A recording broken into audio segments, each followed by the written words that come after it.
예, 안녕하십니까. 이 유석춘 혁신위에 이 대거 전경련 네트워크가 들어가다 보니까 제가 사실은 이 방송을 할까 말까 예전부터 고민했던 부분이 있었는데 이건 연결이 되는 문제니까 이번에 좀 다루겠습니다. 박근혜 대통령 탄핵에 대해서 이 1순위 주범이 김무성, 유승민 내각제 세력, 그리고 이제 문재인 친문 좌익 세력, 이렇게만 알고 있는데 거기에 버금가는 수준으로 탄핵의 주범은 전경련이었습니다. 잘 알려지지가 않았어요. 잘 알려지지 않은 결정적인 이유도 저는 정규재 주필 탓이라고 봅니다. 본인이 그걸 얘기해야 될 책임이 분명히 있는 분인데 탄핵 반대 투쟁 전면에 나서니까 덮여진 거죠. K재단, 미르재단 이 설립이 이게 지금 이 일반 국민들은 최순실과 박 대통령이 짜고 해먹으려고 전경련을 통해서 기업을 압박해가지고 돈을 걸었다 지금 이렇게 돼 있죠. 그게 지금 아니라는 게 재판에서 하나하나 다 밝혀지고 있는데 K미르재단은 박 대통령이 시진핑 주석을 만났을 때 중국의 이른바 문화재단과 교류할 수 있는 대표적인 대한민국의 문화재단이 필요하다. 그래서 같이 교류를 하자. 그래서 중국 문화도 받아들이고 한국 문화도 중국에 더 보급하고 그 취지를 협의하고 와서 그렇게 툭 던진 거죠. 아니 이런 문제가 있는데 이거 어떻게 하면 좋겠냐. 이른바 청와대 회의에서. 그래서 안종범 수석실의 비서관 한 명이 그러면은 이거는 미르재단 같은 재단을 만들면 되겠습니다. 그래서 보고서를 만듭니다. 그 보고서가 바로 이제 전경련을 통해서 이제 기업들한테 이렇게 자금을 얻으면 된다. 그러니까 박 대통령이 직접 구체적으로 지시한 적이 한 번도 없다는 겁니다. 미르재단에 대해서는. K재단 마찬가지고. 그냥 중국과 뭔가 해야 되겠는데 뭘 하면 좋겠냐 해서 그 전적인 아이디어는 안종범 수석실에서 나온 거죠. 안종범 수석의 비서관이 한 거니까. 그리고 이 사람들은 그럼 왜 이렇게 했냐? 되게 공익재단을 만들 때 국가정책적으로 늘 전경련과 상의를 해왔단 말이에요. 지난 정권이든 뭐든. 그러니까 미르재단 뭐 필요해? 그러면은 전경련의 분담금이 있습니다. 이 매출액이나 이 기업 자산 규모로. 그럼 삼성 얼마, 현대 얼마, SK 얼마 딱 답이 나와버리거든요. 그러니까 굉장히 편해요. 전경련이 같이 하게 되면은. 그래서 그렇게 한 겁니다.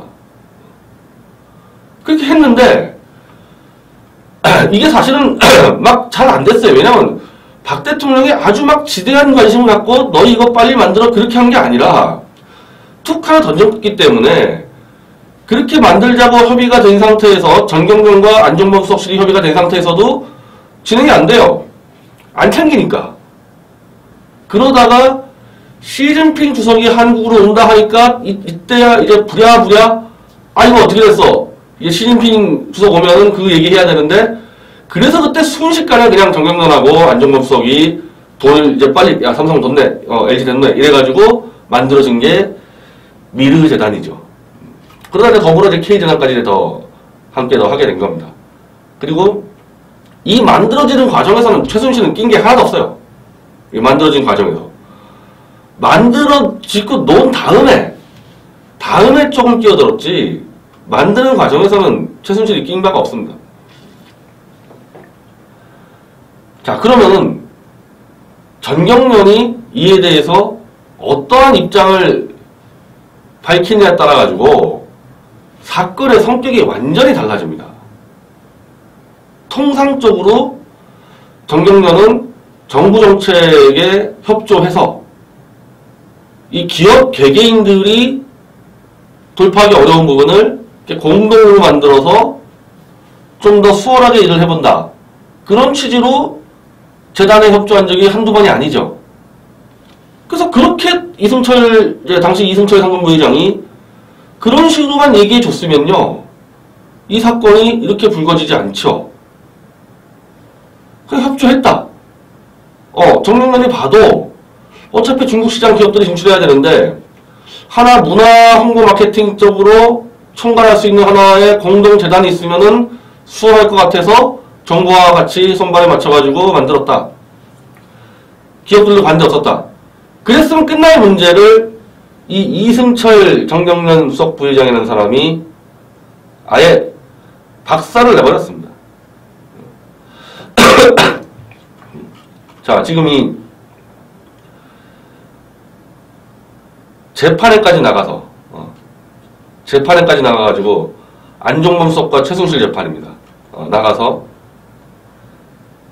강압 재단을 만드니까 돈을 모금해요 라는 압박 플러스 증거인멸과 허위 진술을 하도록까지 압박을 했다. 아주 폭탄을 터뜨린 거예요. 여기서. 안전수석이 검찰에 가서 그렇게 얘기하면 아무 일 없이 넘어갈 테니 걱정하지 말라. 잘 조치돼 있다.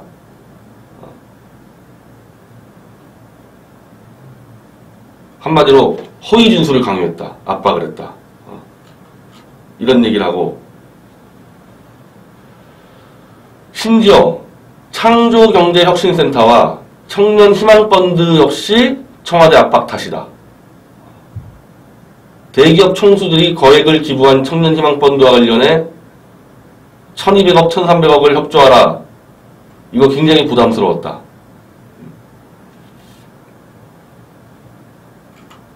이런 식으로 얘기하지 않습니까? 그리고 더 이제 제가 참 기가 막혔던 이 진술이 20년 전 전경련 입사 후 청와대 지시로 재단을 만든 전례가 없다.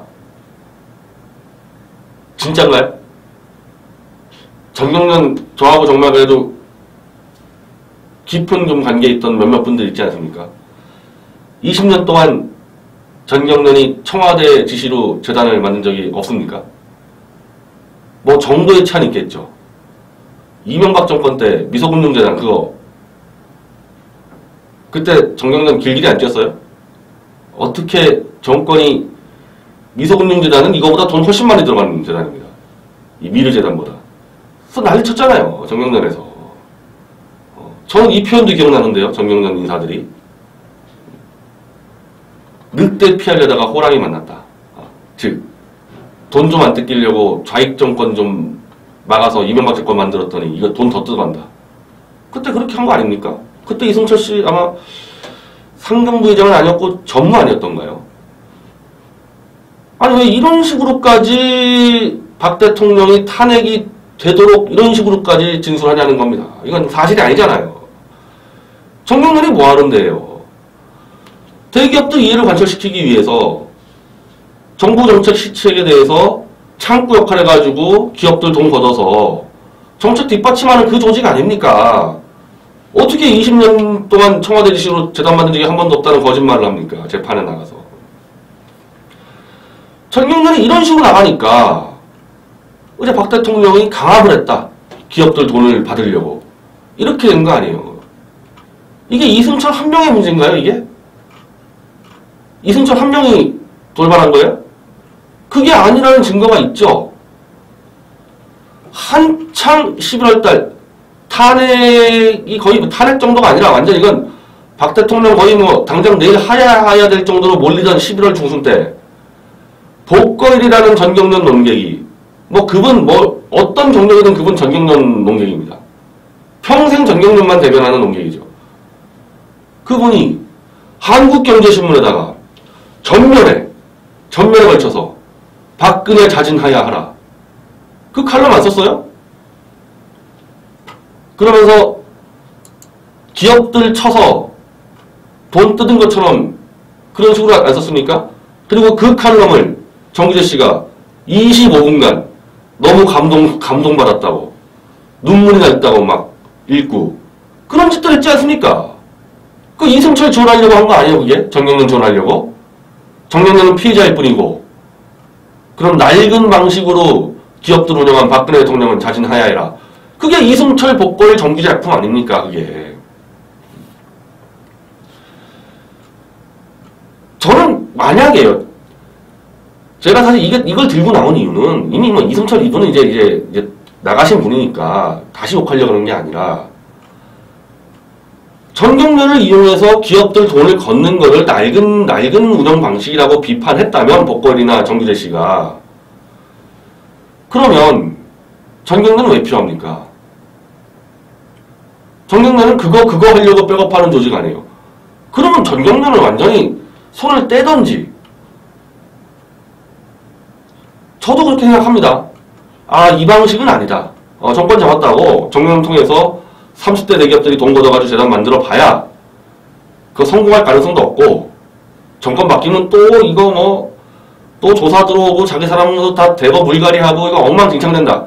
이걸 하면 안 되겠다. 우리 대한민국당이 집권해도 이 방식을 쓰지 않겠다. 저는 그 확신 가지고 있는데, 그걸 가지고 복걸이나 정규재 씨가 박 대통령을 비판했으면 전경련 체제를 이제 완전히 다 뒤엎어야 될 거 아닙니까? 근데 여전히 전경련이 부활할 거를 믿고 있고, 자유한국당 혁신위에 전경련 네트워크를 또 다 집어넣고 있고, 그거 뭐 하자는 거예요, 이게? 이거 뭐 하자는 겁니까? 양자택일을 해야죠. 그렇게 전경련을 옹호하고, 전경련 네트워크 가지고 계속 정치에 개입한다면은, 박 대통령이 전경련을 활용해가지고, 공익재단 만든 게 뭐가 문제예요? 비판할 게 없는 거죠, 그러면은. 전경련하고 합친 거니까. 그때는 박 대통령 비판하고, 지금은 또 전경련 옹호하고. 앞뒤가 다 안 맞아 들어갑니다. 제가 그래서 논객이 아니하는 거예요, 그분은. 전경련 브로커나 보수파리 브로커지. 논객은 그래도 논리가 이어져야 되는데 논리가 방방 뜬다고요. 이 자기의 그 이해관계에 따라서. 이건 지금 국가적인 차원이고요. 전경련이 보수 쪽에다가 이 해악을 끼친 건요. 그 돈 가지고 보수를 나눠주면서 줄 세운 거. 근데 그게 꼭 전경련 잘못이냐? 돈 받으려고 줄 선 사람 잘못 아니냐? 저는 거기에 대해서는 누가 더 잘못했냐 따지지 말자는 겁니다. 그게 아니라 그 구도 자체가 잘못된 거예요. 전경련은 이익집단이죠. 그것도 특수한 대기업 몇 개만 이익집단인, 대변한 집단인데, 실제로는 이번 탄핵 사건 때 보면은 오너, 이 전경련사의 오너라는 대기업 삼성, 현대차, SK, 그것도 대변하는 것도 아니에요. 그냥 자기 정치 세력입니다. 남의 대기업 돈 가지고 자기 정치를 하는 세력으로 변질됐습니다. 그게 더 문제라는 거예요. 차라리 대기업만 전면 대변했으면 괜찮은데, 그렇게 가는 게 아니라 조금씩 보수한테 돈을 나눠주니까 이 보수파리들이 줄을 서요. 야, 그러면은 동원할 때도 좀 전경련 파워가 있고, 이렇게 되니까 막 인사에 개입합니다, 전경련이. 전경련 인사 많이 개입했죠. 이명박 정권, 박근혜 정권 때. 그리고 지난 총선 공천 때 개입하지 않았습니까? 그 전희경하고 김종석 신보라 그거 누가 집어넣었어요? 그렇게까지 정치에 개입하고 인사에 개입하고 대기업들이 그렇게 시킵니까? 그렇게 개입하라고? 절제를 모르고 보수파리들이 그냥 돈 몇 푼 주면 엎드려 기니까 완장 차고 다 보수정치 좌지우지 하려고 그랬던 거 아니에요. 이승철 부회장 지금 이런 식으로 얘기하지만 재판에서 창조혁신경제, 청년희망펀드, 미르재단 이런 것들 다 자기가 관여하니까 얼마나 목에 힘주고 다녔었어요, 그 당시에. 한마디로 호가호위 한 거죠. 그럼 대기업 이해도 아니고 몇몇 소수의 전경련 네트워크 사람들의 자기 정치하는 그 조직이 보수운동 전체를 좌지우지 했는데, 그것도 돈 가지고, 가치도 아니고 이념도 아니고 돈 몇 푼 가지고 보수파리들이 썩어나가지 않으면 그게 이상한 거죠. 썩어나갈 수밖에 없는 거 아니에요.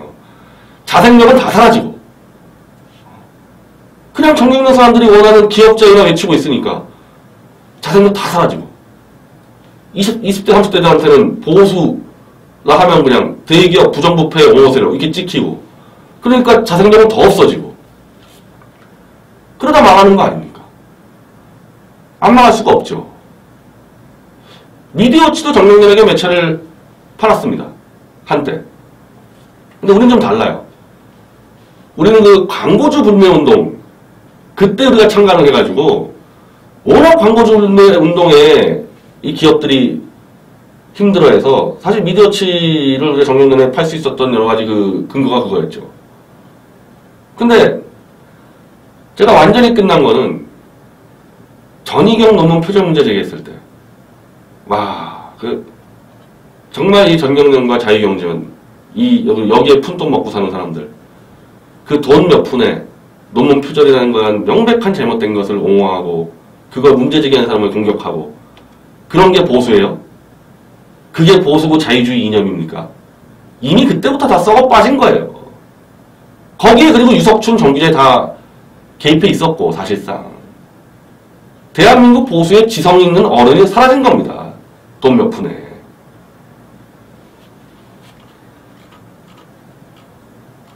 저는 이제는 이분들 혁신위에다가 또다시 전경련 네트워크 넣는 거 보고 아 이건 완전히 이게 안 돼요.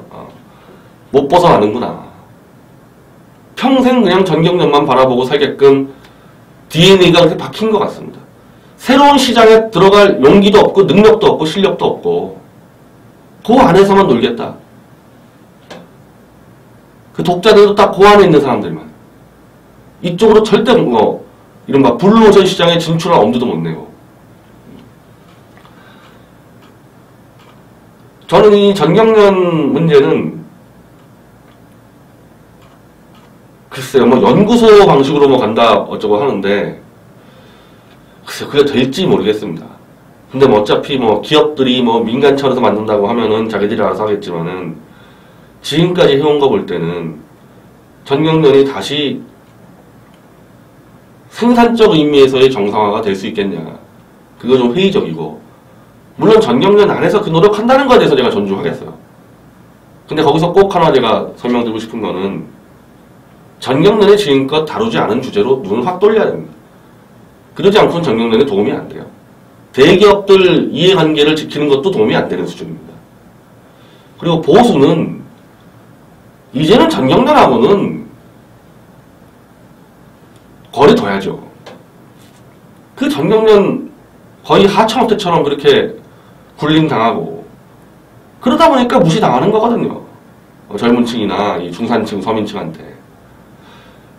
지금 이 지경까지 왔는데도 이거를 못한다면은 비전이 없는 거죠. 희망이 없는 거고. 그냥 다 무덤으로 가는 겁니다. 그리고 그렇게 가지 않겠다고 노가의 방주를 만든 사람들이 새 판을 짜나가면 되는 거죠. 제가 아까 이 혁신이한테도 단수하는 거 하나 주문했는데 이 전경련과 관계된 정규재 주필 등등에 대해서도 제가 쉬운 거 하나만 제기하겠습니다. 강압적으로 박근혜 대통령이 강압적으로 전경련을 압박해서 기업들의 돈을 거둔 게 맞는지 안 맞는지 이 이승철 부의장 주장처럼 전경련이 청와대 지시로 재단 만든 전례가 없는 게 맞는 얘기인지 그거 좀 정리 좀 하세요. 그거 아니라는 거 뻔히 아는 사람들이 이승철이 이런 주장하고 다닐 때 왜 입 다물었습니까? 다. 복거일 정규재. 그거 아니라고 얘기해야죠. 지금도 이거는 현재 진행형입니다. 이렇게 정리하셔야 돼요. 이렇게. 통상적으로 모든 정권이 그렇게 해왔는데 이제는 그런 시대 지났다. 그런 재단 치고 성공한 사례도 없고 다 정리하고 전경련은 이렇게 슬림화해서 진정으로 돈 내는 대기업들만 대변하고 정치에 개입하지 말고 보수파리에 개입하지 말고 딱 슬림하게 운영하자. 저는 이런 정도로 이른바 보수 내에서 전경련 문제는 합의를 했으면 좋겠습니다. 우리가 합의한다고 따로 것도 아니지만은 담론상으로는 이제 보수가 그런 얘기들을 해야 됩니다.